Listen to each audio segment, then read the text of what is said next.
Ok? Boa noite. Estamos aqui reunidos para mais uma noite de estudos na Casa Espírita. Primeiramente, agradecemos a Deus a oportunidade de estarmos aqui todos juntos, podendo compartilhar desse momento, todos aqui unidos. Agradecemos a casa que nos acolhe, que nos dá essa oportunidade de estarmos aqui mais uma vez para estudar um pouquinho mais as lições que a espiritualidade nos deixou. Então, para a nossa reflexão da noite, nós escolhemos o tema, vamos falar sobre a vida e um pouco da vida e da obra do codificador da doutrina espírita de Allan Kardec. Bom, para que a gente possa começar, vamos nos situar.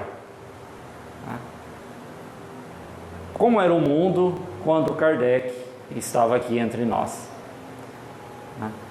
Vamos voltar um pouco ao século XIX. Na França, na Europa, no século XIX. Trouxe aqui algumas fotos, para nós nos situarmos. As indumentárias, os vestidos e as roupas como era no século XIX. Lembrando que nós não tínhamos automóveis, não tínhamos carros.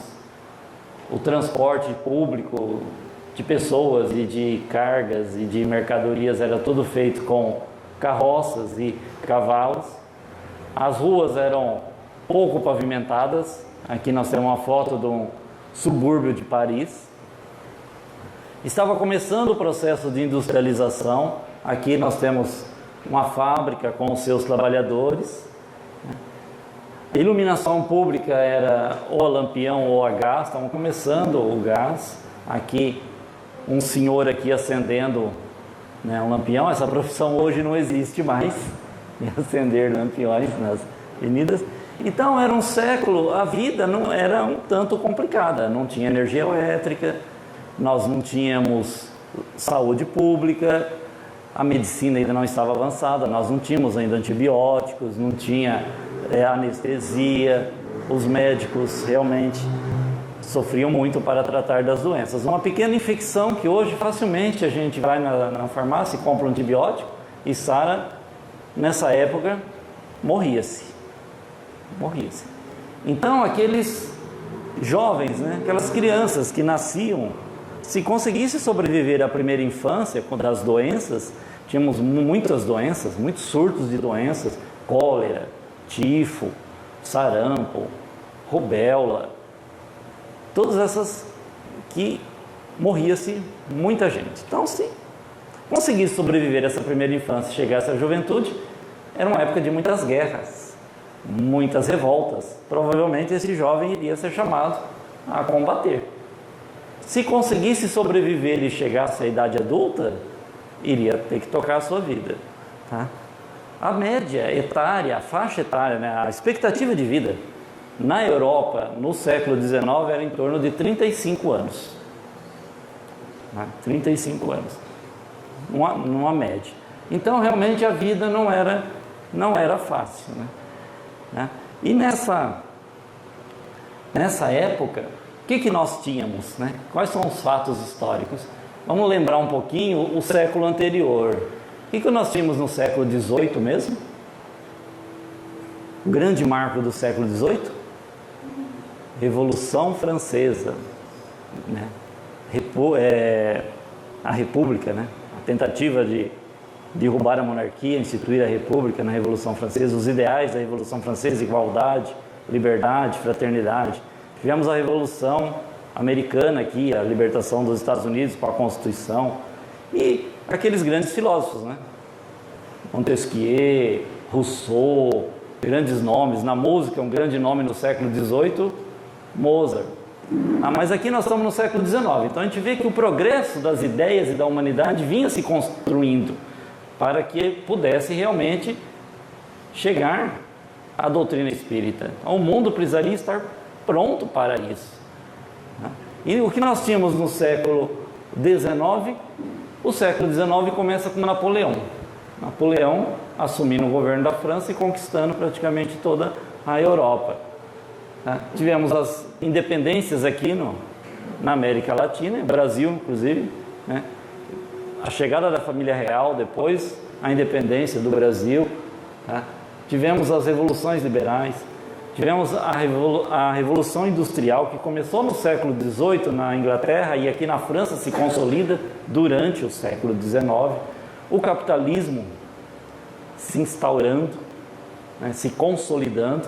Já tínhamos as ideias capitalistas do século XVIII e aqui no século XIX se consolida. Mais para o final do século XIX nós temos as ideias socialistas em um manifesto comunista de Marx.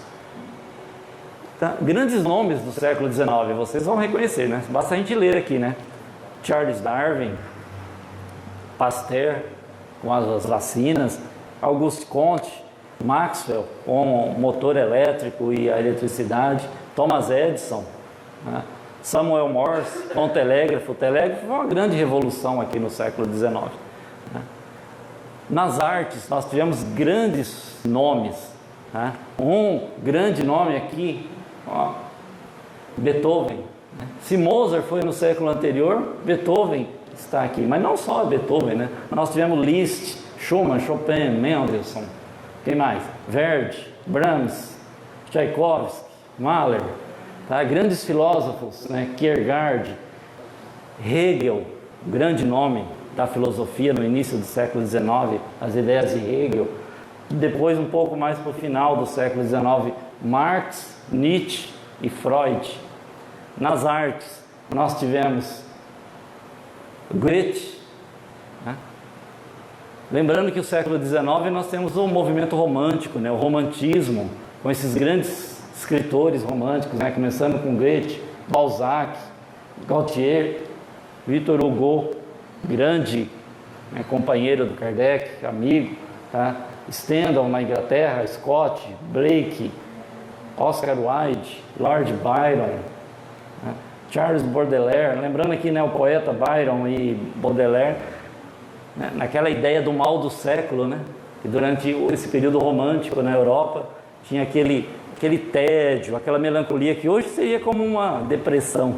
E muito suicídio, as pessoas, aquele amor romântico, a mulher idealizada, aquele amor inatingível, muitas pessoas se suicidavam. Então, né, esse no início aí do século XIX.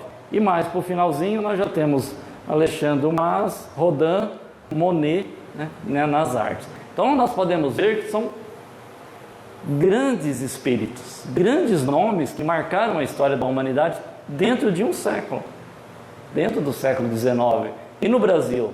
No Brasil, Pedro I, Pedro II, Machado de Assis, José de Alencar, Castro Alves, Carlos Gomes, são grandes espíritos, Bezerra de Menezes, tudo no século XIX. Então, realmente, esse era o momento histórico do mundo em que veio o Espiritismo até nós. E aqui os governantes na França da época de Kardec. Tá?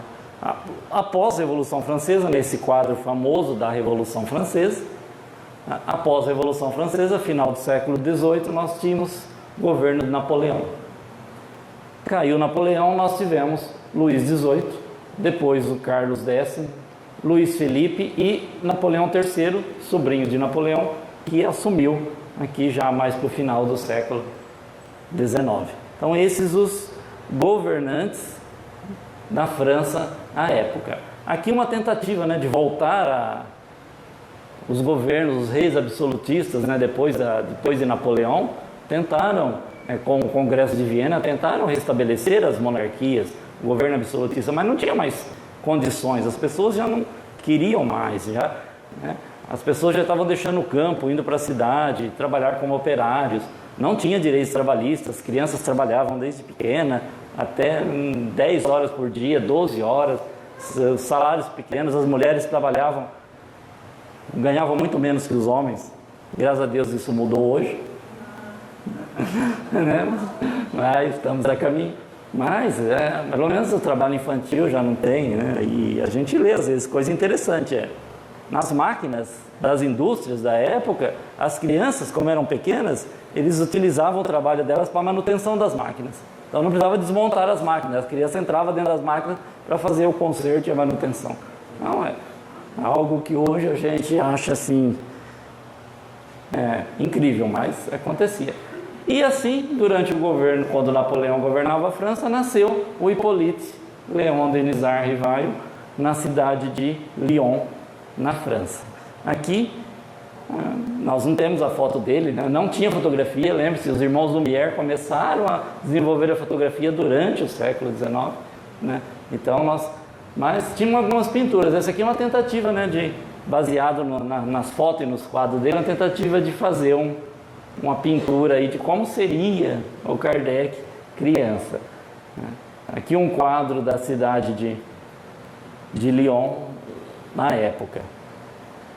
Então, ele nasceu numa família simples, mas de advogados, juízes, professores, escritores, e numa época de grandes agitações sociais e políticas, né, que nós já comentamos como era a época.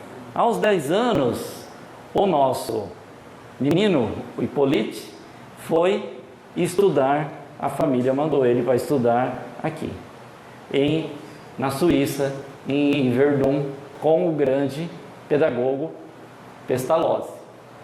A pedagogia de Pestalozzi até hoje é estudada ainda nas escolas, nas faculdades de formação de professor. Nós estudamos a pedagogia criada por Pestalozzi nessa época. E o menino Hippolyte foi estudar lá. Aos 14 anos ele já dava aulas. Quando Pestalozzi saía ou precisava de um assistente para as turmas menores, ele já dava aula, ajudando aí o mestre. Aqui, aos 19 anos, ele termina o curso, se forma em Ciências e Letras e Artes. A gente não sabe ao certo muito bem, ainda existe uma certa dúvida na formação, mas havia uma formação integral da pessoa. A pessoa estudava arte, ciência, estudava medicina, filosofia, estudava tudo. Havia uma formação integral, diferente de hoje, que nós temos mais direcionado. Na época era integral. Então, aos 19 anos, ele vai para Paris, que é o centro na época. E ele abre a sua própria escola, em que ele leciona física, matemática, anatomia e retórica. E trabalha também com algumas traduções, porque ele falava 5 ou 6 idiomas fluentemente, fazia esse trabalho de tradução. Em 1823, o nosso professor, o professor Rivaio, publica o seu primeiro livro, Curso Prático e Teórico de Aritmética. Aqui um quadro que atribui-se ao Kardec jovem, na faixa aí dos 20 anos. Há uma certa divergência, uns acham que é um autorretrato do pintor e outros acham que não, que é o quadro do Kardec. Então, mas vamos ficar aqui com a pintura do Kardec na faixa aí dos 20 e poucos anos. Em 1825, Kardec dirige uma escola de primeiro grau. Aqui um quadro da época, de uma das escolas de Paris da época. Funda o Instituto Técnico em 26 e dedica-se à educação. Dava aulas, tinha suas turmas, suas escolas e procurava, dentro dos moldes de que Pestalozzi, como discípulo de Pestalozzi, ele continuava na educação. Aqui uma classe como era mais ou menos, uma representação gráfica aí como era um estudo na época. Em 1831 ele publicou mais 3 livros e depois conheceu a futura esposa, Amélie Baudet, que ela era professora no liceu onde ele dava aulas. Ela já tinha alguns livros escritos, era professora de letras e artes, ela escreveu esses 3 livros aqui, em 25, 26 e 28. E eles se conheceram e casaram em 1832. Aqui a relação de livros pedagógicos publicado pelo professor Rivaio. Com destaque aqui para, em 1828, ele publica um plano proposto para a melhoria da instrução pública. Ganhou um prêmio da Academia Real, em um plano para a melhoria das escolas públicas. Lembrando que na época não tinha escola pública, né? As escolas eram religiosas, ou eram escolas católicas ou escolas protestantes. Começava a ter a educação pública, começando a formar nessa época. E o Kardec foi um grande defensor, o professor Rivaio, um grande defensor da educação pública, inclusive para meninas, que à época era algo muito complicado, mulher estudar, mulher trabalhar, né? Era algo realmente difícil, não era algo comum. E ele publica outros livros, principalmente de gramática, de outros de química, de física, na área de ciência.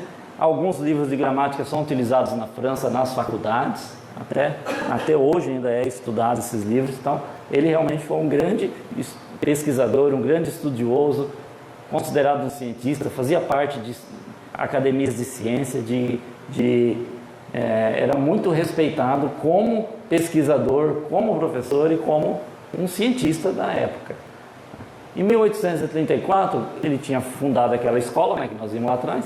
Aqui em 1834 eles faliram, porque tinha um sócio que era um tio dele que acabou tendo problemas. Dizem que com jogo, não sabemos ao certo, mas acabou falindo, e ele acabou investindo esse dinheiro que ele arrecadou, uma parte, para um outro investimento com outros amigos, que também não deu certo, ele acabou perdendo tudo. Então teve um grande revés financeiro aqui na vida. E ele começou a dar aula particulares em casa, fazia tradução para o alemão, para o holandês, para o italiano, que ele dominava todas essas línguas. Na Universidade da França ele dava algumas aulas também, lembrando que ele dava aula de anatomia. Então você vai dar aula de anatomia, tem que dar aula para médicos, né? Então ele né? Então ele tinha isso. E ele se associou a esse senhor aqui, o professor Levi Alvarez, que para preparar cursos noturnos, e dava aula para ambos, né? Tanto para meninas como meninos. Começaram aí as primeiras aulas nos cursos noturnos. Aí ele conhecia, falava corretamente o alemão, o inglês, o italiano, o espanhol e o holandês. E tem várias obras traduzidas por ele nessa época. Aqui começa a segunda etapa na vida do professor Rivail, que é a fase que ele conhece, o Espiritismo, a doutrina espírita, que dá início, né, à doutrina espírita. Disse que ele é o codificador da doutrina espírita, que o codificador é aquele que reúne, né, que o seu trabalho foi esse, foi de reunir, compilar, sistematizar todos os textos recebidos por diversos médiuns e organizar todo esse material, dando origem assim à doutrina espírita.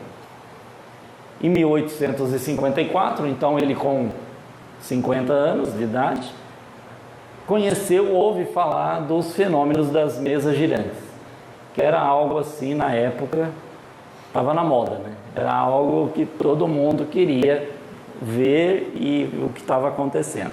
Os primeiros fenômenos espíritas foram nos Estados Unidos, aqui em Heidelberg, com as irmãs Fox, que nós já conhecemos a história, né? E aqui duas fotos, né, das mesas girantes. As pessoas se reuniam nas casas ou mesmo em locais públicos, tinha as mesinhas, se reuniam e se concentravam, faziam ali como uma pequena sessão mediúnica, e essas mesas elas saíam do chão, subiam, giravam, batiam, a pessoa fazia pergunta, a mesa respondia, né?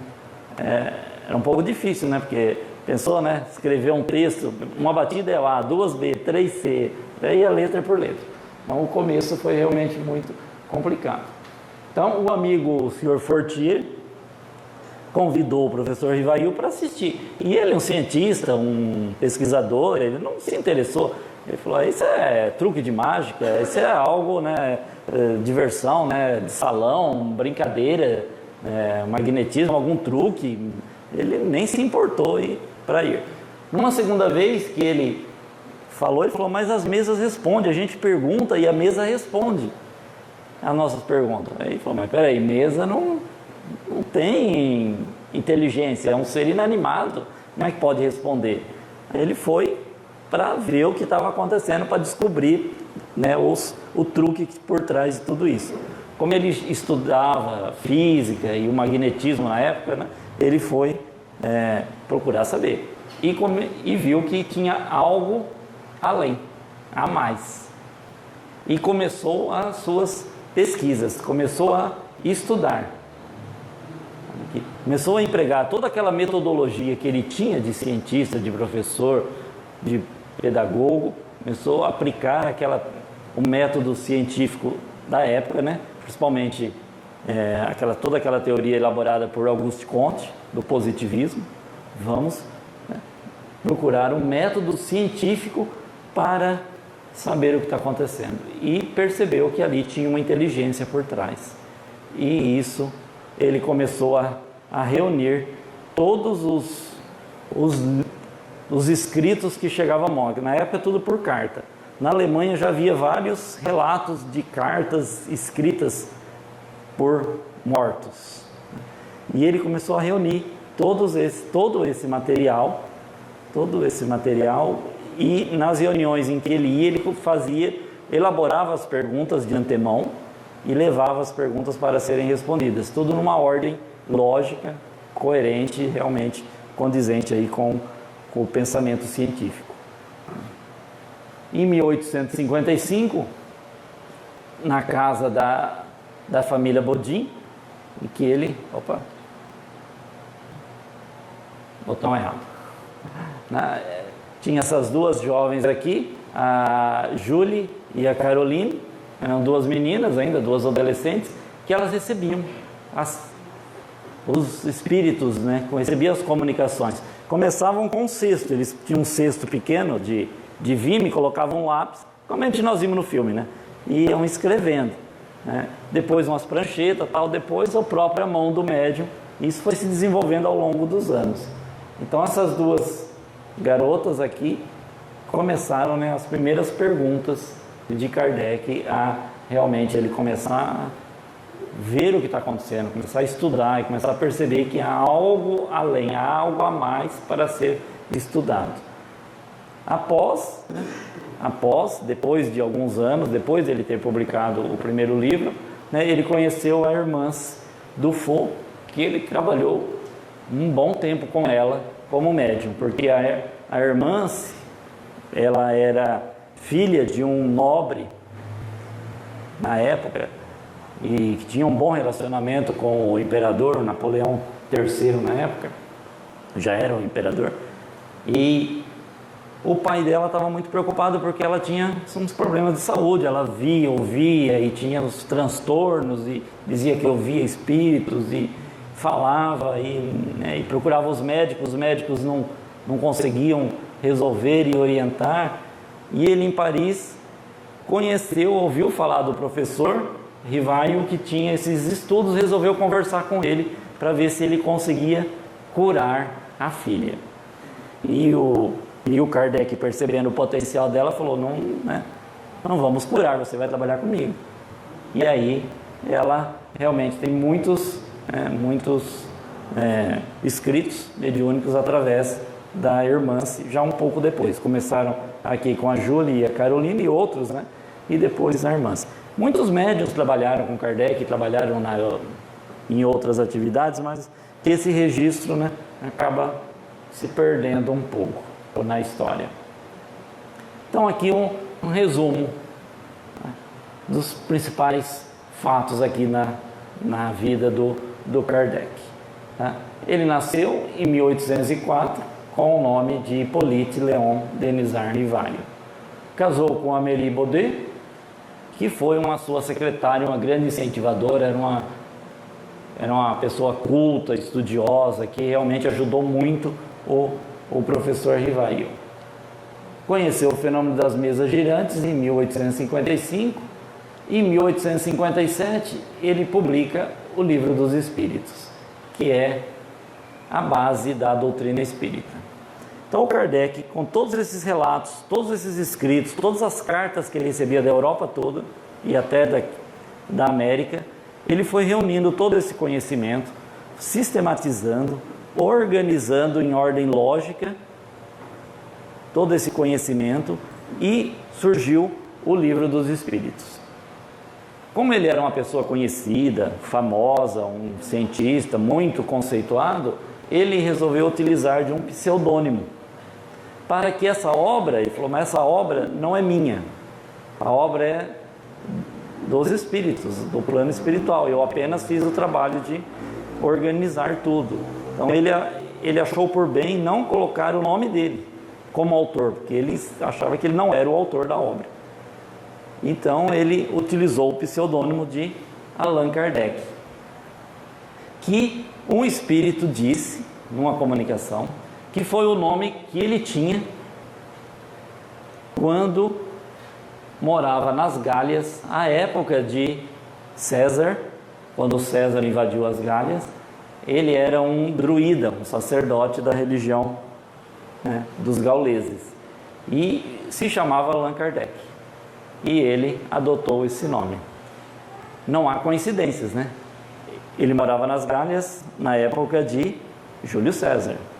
Ele nasceu na França na época de Napoleão. Júlio César e Napoleão é o mesmo espírito. Então, nada é por acaso. Vendo esse panorama histórico, a gente percebe que desde o século XV, XVI, XVII, XVIII, houve um preparo. O Renascimento, o século das luzes, a Idade da Razão, todos esses grandes cientistas, grandes filósofos, grandes músicos, a alteração do sistema de governo. Imagine a doutrina espírita na época das trevas, na época da Idade Média. Impossível, né? Com a Inquisição, não haveria como alguém ter. Aqui não, aqui, né, Napoleão já tinha aplainado o terreno, né? Tirado a igreja, tirado muito do poder da igreja, já havia realmente. Mesmo assim, ainda houve muito transtorno aqui para o nosso amigo Kardec. Mas, então, o Livro dos Espíritos, que é a base filosófica da doutrina espírita, surgiu em 1857. Em 1858, ele cria e funda a Sociedade Parisiense de Estudos Espíritas, que teve uma grande ajuda para formar do pai da Hermance, que era um nobre, que conhecia pessoas, conhecia o imperador, conhecia o prefeito da época, porque precisava de autorização. Nós não estávamos num regime democrático, a democracia estava surgindo ainda. Nós estávamos num governo ainda, né, de um ditador, né? O Napoleão III, sobrinho de Napoleão, ele deu golpe. Ele deu golpe lá. Ele assumiu o poder e instituiu o seu reinado. Que depois deriva, né, no final, ele perde o reinado dele na guerra com a Prússia, que depois dá origem a todos aqueles conflitos que vai desembocar na Primeira Guerra Mundial. Então tudo começa, né, aqui atrás. A história é, né, na teoria de Hegel, né, a história é dinâmica e tudo se entrelaça. Pode ver que Hegel é dessa época também. Em 1861 ocorre o fato do Auto de Fé em Barcelona. Um livreiro, né, na época, um comerciante de livro, encomendou vários livros da doutrina espírita, os livros, né, editados pelo Kardec, em Barcelona. E quando esses livros chegaram em Barcelona, o bispo confiscou todos esses livros, porque esses livros tinham sido colocados no índex da Igreja Católica pelo Papa. Você sabe que é o índex da Igreja Católica, né? São uma relação de livros proibidos, que ninguém não podia comercializar e não podia ler. Então, O Papa também estava com seus problemas lá na Itália, porque tinha muita revolta e estava na fase de unificação da Itália. A Itália não existia ainda como um país nessa época, estava na fase de unificação. Então tinha as guerras internas, então eles estavam lá com problemas também. Mas mesmo assim ele, né, colocou no índex, e o bispo aqui de Barcelona confiscou todos os livros de Kardec e fez esse auto de fé. Convocou toda a população, editou lá o seu decreto da igreja e queimou em praça pública todos os livros. Inquisição ainda, aqui no século XIX nós ainda tínhamos um pouco da Inquisição. E o Kardec ficou muito preocupado com isso, mas os espíritos alertaram, falaram, não, isso vai ser algo que vai incentivar. E realmente isso foi hoje seria uma jogada de marketing, né? Mas na época nem tinha essa palavra ainda. Então foi o marketing, que chamou a atenção de muitas pessoas para ler os livros e para realmente estudar, para saber o que estava acontecendo, né? Ler as revistas que ele editava todo mês e tal. Então, só uma breve historinha. Nessa época, né, na Revolução, nessa época aqui que havia a Revolução e as revoltas de unificação da Itália, teve uma batalha, eu não me lembro o nome, teve uma batalha em que ficaram no campo 40 mil pessoas, 40 mil corpos, pessoas mortas, entre mortos e feridos, 40 mil. E um senhor, um suíço, passando por ali na época, viu aquilo, mas ninguém cuidava dos feridos, porque os soldados tinham que preparar para outra batalha. Se ficasse cuidando ali, enterrando os mortos e cuidando dos feridos, o inimigo pegava, ou então ia se contaminar. Não tinha vacina, não tinha antibiótico, não tinha nada. A pessoa, qualquer ferimento infeccionava e a pessoa, né, poderia sucumbir. Então esse senhor passando por ali, ele reuniu as pessoas da região para socorrer os feridos. E percebeu que realmente precisava de alguém para fazer isso, de alguma coisa. E reunindo com outras pessoas mais para frente, ele fundou a Cruz Vermelha Internacional. Foi nessa época, final do século XIX, a fundação da Cruz Vermelha. Inclusive ganhou o Prêmio Nobel da Paz do comecinho de 1900. Então, tudo está entrelaçado, né? Há todo são grandes, realmente, espíritos que renasceram numa mesma época. A partir daqui, o Kardec, ele é perseguido pela igreja, a igreja realmente tenta, as pessoas, quem gosta de ler, reverenciam ele, mas a igreja os persegue de um lado e de outro. Há realmente ele enfrenta muitos problemas, até ele publicar a Gênese, que é o 5º livro da codificação, e ele desencarna vítima de um aneurisma aos 64 anos de idade. Então aqui os livros, do Livro dos Espíritos, ele está dividido em 4 partes, e dessas 4 partes deriva-se os outros livros da codificação. Tá? A partir das causas primeiras, nós temos a Gênese, que foi o último livro publicado por ele, o primeiro livro dos Espíritos, vamos em ordem cronológica. Primeiro o livro dos Espíritos, depois o livro dos Médiuns, que trata da inter-relação do mundo físico e mundo espiritual e trata das comunicações, do como e porquê e dos cuidados que nós devemos ter. Então aqui um manual de comunicação, de contato, né, entre os dois mundos. Explica os fluidos, como funciona, nós já estudamos bem, né? Depois nós tivemos o Evangelho segundo o Espiritismo, aqui que começou, né? Imagine, né? Nessa época aqui, a igreja ainda forte, os protestantes, e ele publicar um evangelho, realmente, né, era muito corajoso, né?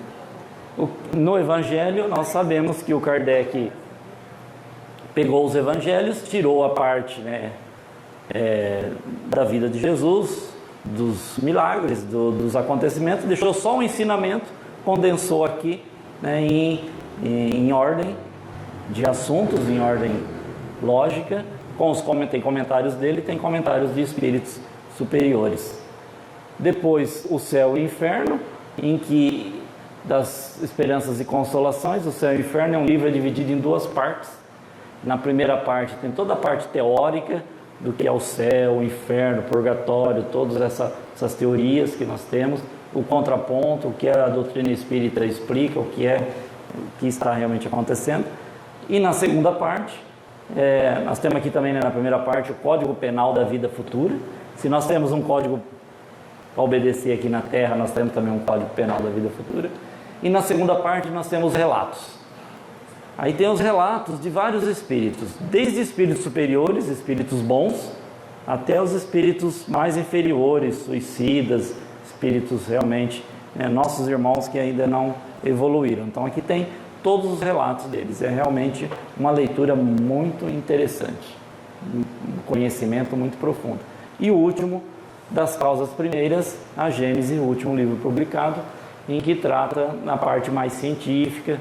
Tem a última parte que são os milagres e as predições, em que Kardec faz todo um estudo a respeito disso. No livro A Caminho da Luz, Emmanuel, se referindo a Kardec, Kardec foi um dos mais lúcidos discípulos do Cristo que baixa ao planeta. Camille Flammarion, né, que era um cientista da época, um astrônomo, amigo do Kardec, fala que ele era o bom senso encarnado. Então, era realmente uma pessoa preparada, né, E aqui,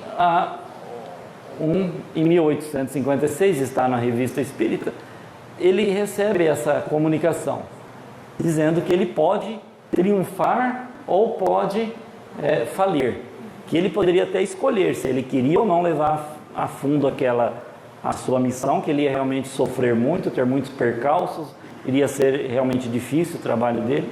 E o Kardec, e ele falou, e o Espírito fala para ele que se ele não aceitasse ou se ele viesse a falir, outro substituiria, porque os desígnios de Deus não se apoiam na cabeça frágil de um só homem. Não seria substituído. Então, nós vimos que realmente era o momento, né? Aqui o método utilizado por Kardec. Kardec sistematizou todo esse ensinamento dos espíritos através da generalidade e da concordância. Todas as ideias que chegavam a ele, através das cartas, através das comunicações, dos relatos das pessoas, ele via. Tinha que ser geral, ou seja, aquela ideia, aquele conhecimento, aquela instrução tinha que ser em todos os lugares ao mesmo tempo, não só na França, como na Alemanha, na Itália, na Inglaterra, na Espanha, em todos os lugares. Então era algo geral, que estava em todos os lugares. E tinha que ter a concordância com os ensinos, ou seja, tinha que ter uma coerência lógica, algo que tivesse fora da coerência, ou um ponto fora da curva, né, vamos dizer, ele tirava. Ele não... Na Revista Espírita nós vemos muitas comunicações assim, mas nos livros, nos 5 livros da codificação, não tem realmente algo bem lógico e coerente. E ele usa a indução científica como método, partindo dos fatos, para chegar à teoria.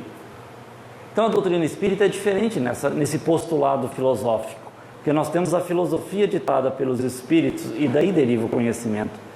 Até aqui, né, todos os outros conhecimentos filosóficos, a ideia que tinha que se amoldar ao conhecimento religioso, ao conhecimento das pessoas, né? Então forçava-se um conhecimento ou tentava-se tirar conclusões para que a filosofia se adequasse aos fatos. Aqui não. Aqui na doutrina espírita, os fatos é que leva a teoria, né? Então a filosofia é a priori e não a posteriori. E ele utiliza o método da indução científica, da observação, comparação, análise sistemática para se chegar a uma conclusão. Aquele método do que René Descartes já havia nos ensinado lá no século XVI. Tá? E aplicado até hoje, né, em muitos estudos. Tá? Aqui os livros, a obra de Allan Kardec. Nós vimos naquele outro quadro as obras do professor Rivail. Aqui as obras de Allan Kardec. Desde o Livro dos Espíritos, os 12 volumes da Revista Espíritas e todos, até obras póstumas, né, que foi publicado após o desencarne dele, e textos que ele deixou. todos também conhecido, né? Os 12 volumes da Revista Espírita, que é o Jornal de Estudos Psicológicos, que ele editou a partir de 1858, após o desencarne, a Amélie Baudet continuou editando, né? Então é uma coleção realmente de estudos imprescindível para nós, estudantes espíritas. Além das obras básicas da codificação, nós devemos conhecer a Revista Espírita, porque a gente nota aí todo o trabalho que o Kardec teve, todas as comunicações, todo o desenvolvimento para se chegar nos livros da codificação. E realmente um trabalho realmente muito especial. E aos 65 anos, em 1869, ele desencarna de um aneurisma e está enterrado aqui o túmulo, né, com o busto do Kardec, e está gravado aqui em cima: nascer, morrer, renascer ainda e progredir sem cessar, tal é a lei. Frase conhecida, né? E resumindo todo o conhecimento que o Kardec nos deixou da doutrina espírita, nós podemos deixar nessas duas frases, né? Fora da caridade não há salvação, e reconhece-se o verdadeiro espírita pela sua transformação moral e pelos esforços que faz para dominar as más inclinações. Todos nós temos as más inclinações que nós precisamos dominar, precisamos nos esforçar para isso, e a doutrina espírita realmente é um caminho seguro para essa nossa transformação. E encerrando o nosso papo dessa noite, perguntaram a Kardec de que maneira o Espiritismo tem feito bem para as pessoas. E a resposta dele foi aqui: impediu inúmeros suicídios, restabeleceu a paz e a concórdia em várias famílias, tornou mansos e pacientes os homens violentos e coléricos, deu resignação para aqueles que faltava, reconduziu a Deus os que o desconheciam, destruindo-lhe as ideias materialistas, verdadeira chaga social que aniquila a responsabilidade moral do homem. Essas ideias materialistas têm um grande desenvolvimento nessa época de Kardec. Então, analisando assim, todos esses grandes espíritos, toda essa grande evolução das ideias que nós tivemos foi para preparar o terreno para a doutrina espírita. Mas também tivemos as ideias materialistas nessa época, que a doutrina espírita vem justamente nesse momento para combater. Então, tudo é um encadeamento, lógico. E o Espiritismo conduz os homens a se amarem como irmãos, que é realmente a máxima do Cristo: amai-vos uns aos outros. E nós estamos aqui para aprender e praticar esse amor. E obrigado pela atenção de todos. Essa era a mensagem que nós tínhamos para a noite. Muito obrigado.